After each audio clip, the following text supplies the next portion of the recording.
ये आकाशवाणी रायपुर है। छत्तीसगढ़ी समाचार बुलेटिन के संग अभिषेक के जय जोहार। अब सुनो आज के प्रमुख समाचार। केंद्रीय गृह मंत्री बस्तर ओलंपिक के समापन समारोह में होइन शामिल। ओमन किहिन की अवैया 5 बछर में बस्तर संभाग ला देश के सबले विकसित आदिवासी संभाग बनाए जही।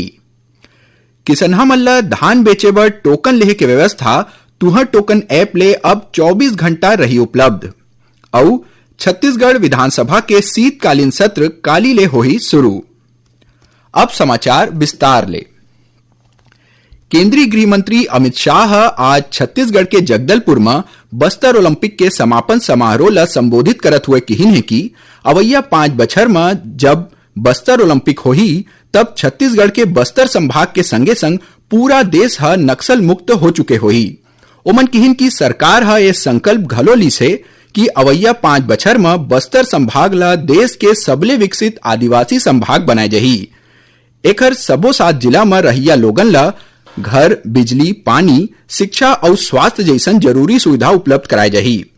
श्री शाह किहिन है कि नक्सलवाद बस्तर के विकास में सबले बड़े अड़ंगा रहीस। अब बस्तर डर नहीं फिर भविष्य के पर्याय बन चुके हैं। ओमन एक पईत फेर बोलिन कि मार्च 2026 तक पूरा देश ला नक्सली समस्या ले मुक्ति दिवा दे जाही। अभी भी जेन हथियार बंद नक्सली मन बाचे है ओमन ले केंद्रीय गृह मंत्री हथियार छोड़ के आत्मसमर्पण करे के अपील करिन है। ए मौका में छत्तीसगढ़ के मुख्यमंत्री विष्णुदेव साय, विधानसभा अध्यक्ष डॉक्टर रमन सिंह, उप मुख्यमंत्री अरुण साव और विजय शर्मा के संगे संग अंतर्राष्ट्रीय फुटबॉल खिलाड़ी बाईचुंग भूटिया घलो जुड़े रहिन। छत्तीसगढ़ में होए ए बस्तर ओलंपिक में बस्तर संभाग के 7 जिला के करीब 3500 खिलाड़ी मन भाग लेन, जेमा आत्मसमर्पित नक्सली और नक्सल हिंसा ले पीड़ित खिलाड़ी मन घलो शामिल रहेन। गरियाबंद जिला में आज 10 लाख रुपया के 2 इनामी माओवादी मन आत्मसमर्पण करीन है। एमा एक महिला माओवादी घलो शामिल है। मिले जानकारी अनुसार प्रतिबंधित संगठन सीपीआई माओवादी के डीजीएन डिवीजन में सक्रिय माओवादी संतोष उर्फ लाल पवन और मंजू उर्फ नंदे गरियाबंद पुलिस के आगू आत्मसमर्पण करीन है। दोनों माओवादी सीनापाली एरिया कमेटी में सक्रिय रहिन। छत्तीसगढ़ के भाजपा सरकार के 2 बछर पूरा हो गए है। ए मौका में मुख्यमंत्री विष्णुदेव साय जनता के आभार जतात हुए कहिन है कि पाछू 2 बछर शासन के नहीं फिर सेवा, समर्पण और जन सहभागिता के बछर रहे है। मुख्यमंत्री सोशल मीडिया ऊपर लिखिन कि ए 2 बछर में राज्य सरकार छत्तीसगढ़ के सब्बो कोना में विकास के उजियारा पहुंचाए के प्रयास करे है। ओमन किहिन की जनता के आस्था ही सरकार के सबले बड़का शक्ति और छत्तीसगढ़ के सुघ्घर भविष्य के सच्चा गारंटी है। एखर ले पहली काली मुख्यमंत्री रायपुर में प्रेस वार्ता में अपन सरकार के 2 बछर के कार्यकाल के रिपोर्ट कार्ड घलो पेश करिन। ओमन किहिन की सरकार बने के दूसरैया ही दिन 18 लाख जरूरतमंद परिवार ला प्रधानमंत्री आवास पास करेगिस। किसनहा मन ले 3100 रुपया प्रति कुंटल के दर और 21 कुंटल प्रति एकड़ के मान ले धान बिसाए जावत है। मुख्यमंत्री किहिन की महतारी वंदन योजना में लगभग 17 लाख माई लोगिन ला हर महीना 1000 रुपया के सहायता दे जावत है और अब तक 22 किस्त में 14,306 करोड़ रुपया ले ज्यादा के पैसा जारी करे जा चुके हैं। किसनहा मन ला समर्थन मूल्य में धान बेचे बर अब तुहर टोकन ऐप में 24 घंटा उपलब्ध रही। मोबाइल ऐप ले टोकन काटे बर अब कोनो निश्चित समय सीमा के बंधन नहीं रहे। किसान मन 13 जनवरी ले अवैया 20 दिन तक टोकन ले सकत है। एखर ले किसान मन ला धान बेचे की योजना बनाए और टोकन ले में पर्याप्त समय मिलही। उन्हें 2 एकड़ और 2 एकड़ ले कम रकबा वाले किसान 31 जनवरी ले तुहर टोकन ऐप ले टोकन ले सकही। छत्तीसगढ़ी समाचार बुलेटिन आप मन आकाशवाणी रायपुर ले सुनत हओ। छत्तीसगढ़ के खबर ले है आपकी वास्ता और खबर के विश्वसनीयता ले है हमार वास्ता। आकाशवाणी समाचार रायपुर के प्रादेशिक समाचार बुलेटिन के संगे संग हमार समसामयिक कार्यक्रम आप रेडियो के संग अपन मोबाइल में घलो सुन सकत हो। आकाशवाणी समाचार फेसबुक, ट्विटर और यूट्यूब में घलो हावय। हमार फेसबुक पेज हरे Chhattisgarh news on AIR, Twitter handle CGAIR news और हमार यूट्यूब चैनल हरे छत्तीसगढ़ AIR न्यूज। तो अब रेडियो के संगे संग आपके मोबाइल के माध्यम ले हम आप तक पहुंचत हन। छत्तीसगढ़ के हर खबर पर सुनत रहो आकाशवाणी समाचार।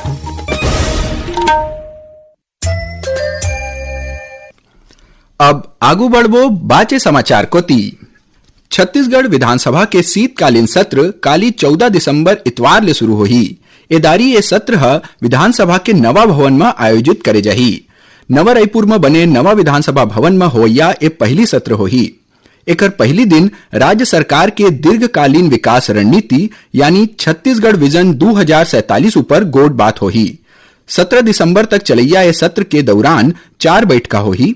एमा चालू वित्तीय बछर बर प्रथम अनुपूरक अनुमान पेश करे जाही। एकर अलावा छत्तीसगढ़ दुकान और स्थापना संशोधन विधेयक ल घलो इस सत्र के दौरान पेश करे जाही। छत्तीसगढ़ राज्य बने के बाद पहली विधानसभा के पहली बैठका 14 दिसंबर बछर 2000 में राजकुमार कॉलेज के जसपुर हाल में होई रहिस। एकरे सेतिर विधानसभा के नवा भवन में पहली सत्र घलो 14 दिसंबर इतवार ले आयोजित करे जावत है। उप मुख्यमंत्री अरुण साव मीडिया ले गोट बात करत हुए कहिन कि छत्तीसगढ़ के संसदीय इतिहास में पहली पैठ होही कि इतवार ले सत्र के शुरुआत होही। इस बीच प्रमुख विपक्षी दल कांग्रेस सत्र के पहली दिन विधानसभा में नहीं जुड़े के निर्णय लिए है। नेता प्रतिपक्ष चरणदास महंत बताइन कि काली सदन में बस छत्तीसगढ़ विजन 2047 ऊपर गोट बात प्रस्तावित है। ए दिन कोनो सवाल नहीं पूछे जाही और ध्यानाकर्षण या स्थगन प्रस्ताव घलो नहीं ले जाही। एकरे सेतिर कांग्रेस के सबो विधायक मन ए सत्र के पहली दिन विधानसभा में नहीं आही। बिलासपुर जिला के कोपरा जलाशय ला छत्तीसगढ़ के पहली रामसर साइट घोषित करे गए है। जलाशय के खास पारिस्थितिकी, स्थानीय और प्रवासी पक्षी मन के विविधता और जल परितंत्र के समृद्धि एला रामसर मान्यता के लायक बनाए हैं। रामसर साइट के दर्जा ओ आर्द्र भूइयां मन ला दे जाथे जेन जैव विविधता, जल संरक्षण और पर्यावरण बर जरूरी माने जाथे। कोपरा जलाशय में रामसर साइट घोषित करे जाए ले इको टूरिज्म बर घलो नवा मौका बनही। उन्हें स्थानीय लोगन ला रोजगार मिले के संगे संग सरलग विकास ला घलो बढ़ावा मिलही। ये उपलब्धि पर मुख्यमंत्री विष्णुदेव साय और वन मंत्री केदार कश्यप प्रदेशवासी मन ला बधाई दिन है। छत्तीसगढ़ गृह निर्माण मंडल के बोर्ड के बैठका काली नवा रायपुर में राखे गिस। एमा अब्बड़ अकन जरूरी निर्णय ले गिस। गृह निर्माण मंडल के अध्यक्ष अनुराग सिंहदेव बताइन कि हाउसिंग बोर्ड के स्व-वित्तीय और भाड़ा कय प्रकार के मकान लेवैया बहुत झन बने लंबा समय ले अपन किस्त निश्चित समय में जमा नहीं कर पात रहिस, जेकर सेती ओमन ऊपर लेट अवधि के ब्याज लगत रहिस। बोर्ड निर्णय लिस है कि अगर हितग्राही अपन पूरा बकाया राशि ला एके पैठ में जमा कर दही त ओखर ऊपर लगे विलंबित अवधि के ब्याज में 50% के छूट दे जाही। चीन के शांगलुओ में 4 ले 13 दिसंबर तक होए under 15 world school volleyball championship में भारतीय खेल प्राधिकरण प्रशिक्षण केंद्र रायपुर के वॉलीबॉल खिलाड़ी अब्दुल्ला हक कांस्य जीतिन हैं। दक्षिण पूर्व मध्य रेलवे खेल संघ के तत्वाधान में अमरकंटक में 56वां Akhil Bharatiya railway cross country प्रतियोगिता आयोजित करेगी। दुर्ग जिला में शीतलहर के कारण जिला प्रशासन सरकारी, गैर सरकारी और प्राइवेट स्कूल के समय में बदलाव करे है।